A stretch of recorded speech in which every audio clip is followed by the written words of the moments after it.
Halo, selamat datang di Broadcast Grafika Podcast. Kenalin aku Nisa. Dan saya Andas Marcella. Oke, kali ini kita bakal bahas tentang peran guru tidak tergantikan oleh teknologi. Ya, kita bakal bahas betapa dilemanya angkatan tahun 2020 kali ini, di mana mereka harus belajar di rumah. Yang awalnya mereka bisa ketemu teman-temannya, sekarang harus di rumah aja. Iya, bener banget Mas.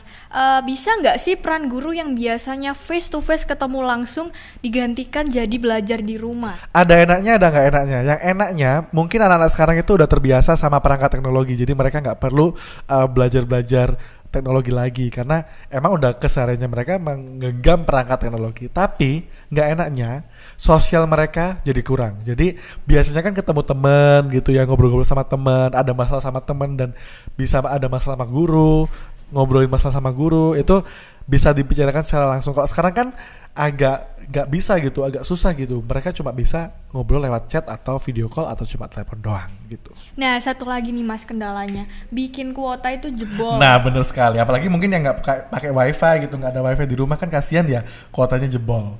Biasanya 2 giga bisa buat sebulan, tapi ini bisa jadi 2 giga cuma buat 2 hari gitu, langsung hilang. Kan lumayan 25.000 cuma buat 2 hari.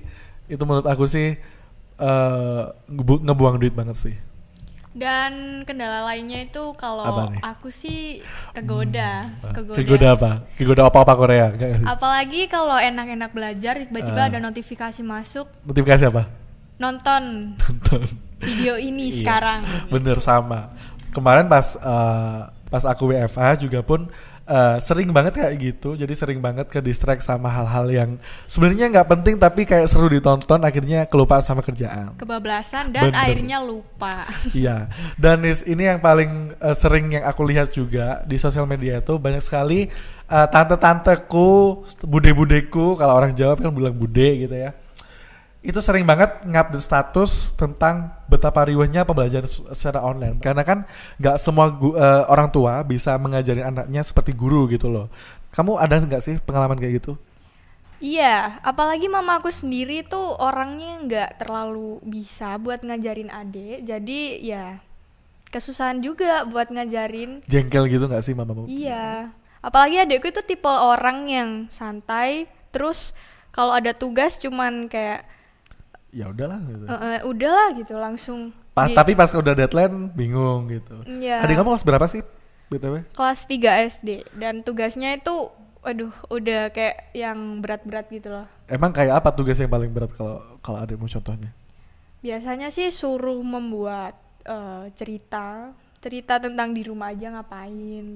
Terus kan dia orangnya kayak susah gitu buat cerita, jadi harus dituntun dulu. Berarti PR lagi nih buat orang tua yang maksudnya ngajarin anaknya harus bisa mengekspresikan itu kan. Sebenarnya hal-hal seperti itu cuma bisa diajarin sama guru gitu. Susah kalau orang tua harus ngajarin seperti itu ke anaknya karena mungkin nggak terbiasa aja gitu kan ya. Salah satu alasan kenapa peran guru nggak bisa digantikan teknologi itu karena ya misal nih kita ada tugas praktek nih. Tugas prakteknya kita disuruh buat drama dan dramanya itu berkelompok. Bakalan susah nih kalau online kelompokan itu gimana kalau nggak ketemu itu. Misalkan drama gitu, belum ngevideo, ngedit terus, pokoknya ribet lah. Perlu waktu lagi dan nggak semua orang tuh bisa kayak gitu kan. Iya benar banget Mas. Bisa bayang nggak sih kalau misalnya kita wisuda gitu ya, terutama udah ngerasain sih teman-teman mungkin yang lulus baru kemarin itu nggak bisa wisuda ketemu teman-temannya secara langsung, terus nggak bisa dipanggil kayak Ida Ayunisawati putri dari Ibu Pertiwi gitu kan nggak bisa ngerasain. Meskipun online bisa tapi vibes-nya itu nggak bisa terasakan gitu. Iya benar banget Mas. Dan salah satu kendala lainnya juga itu kalau kita nih ya di kota kan kebutuhan internet sama kebutuhan listrik mencukupi nih. Tapi kalau buat teman-teman yang tinggalnya di pelosok sama di desa bakalan kesusahan sih pastinya. Iya sih, dan nggak semua desa kan udah punya akses internet dan listrik ya yang mumpuni. Jadi ya kayaknya mereka bakal lebih susah daripada kita. Jadi masih bersyukur teman-teman yang tinggalnya di kota dapat fasilitas internet dengan lancar dan listriknya juga lancar, kita harus mengaca sama teman-teman kita yang ada di desa dan pelosok. Nggak semuanya mereka bisa merasakan kenikmatan seperti kita gitu. Apalagi buat teman-teman yang nggak punya fasilitas handphone atau media pembelajaran lainnya bakalan kesusahan. Iya, aku tuh juga pernah lihat di TV itu ada seorang guru yang mereka itu rela mendatangi satu persatu rumah siswanya untuk mengadakan pembelajaran secara langsung, karena memang menurut dia tuh karena keterbatasan itu tadi juga mereka kurang bisa ngerasakan interaksinya dengan siswa, jadi mereka harus mendatangi siswanya satu-satu, di mana itu memakan waktu, memakan tenaga, dan mungkin ada biaya juga yang mereka keluarkan untuk bensin dan sebagainya gitu.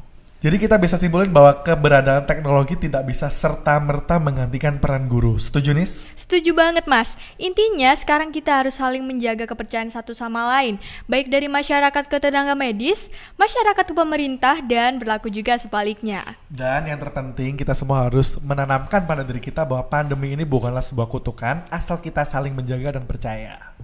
Oke, itu aja podcast dari kami. Dan terima kasih buat teman-teman yang udah nonton. Semoga podcast ini bermanfaat buat kamu. Oke, buat teman-teman juga stay safe, jaga kesehatan, dan patuhi protokol kesehatan, dan selalu pakai masker. Itu aja dari kami, saya Andres Marcella. Saya Nisa. Inilah Broadcast Broadcast Grafika Podcast.